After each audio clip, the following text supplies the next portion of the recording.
200 délégations sont réunies depuis dimanche à Katowice, en Pologne, où elles doivent finaliser d'ici à mi-décembre les règles d'application de l'accord de Paris sur le climat signé en 2015.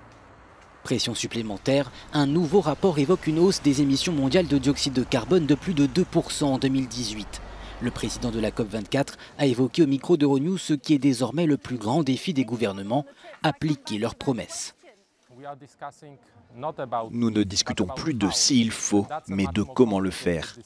Et c'est bien plus compliqué. Que signifie par exemple une contribution financière nationale? Comment les pays vont-ils contribuer à cet effort mondial? Ou encore comment vérifier que les engagements pris ont été tenus?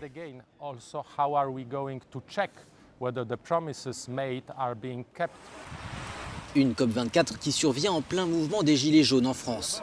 L'opposition à la hausse des taxes sur les carburants pose une question au gouvernement du monde entier. Comment mettre en place une transition écologique sans se mettre la population à dos? C'est à chaque État de trouver sa façon de faire, même si sur le fond, nous avons tous le même objectif. Donc il y a une solidarité entre nous, mais chacun choisit sa stratégie. Faire cette transition écologique et ne laisser personne de côté est une idée très forte de cette COP24, mais aussi de la Pologne. Alors que les effets du réchauffement climatique se font de plus en plus sentir, la COP24 fixe à la fin de l'année le délai pour qu'un accord international soit trouvé afin de limiter la hausse des températures.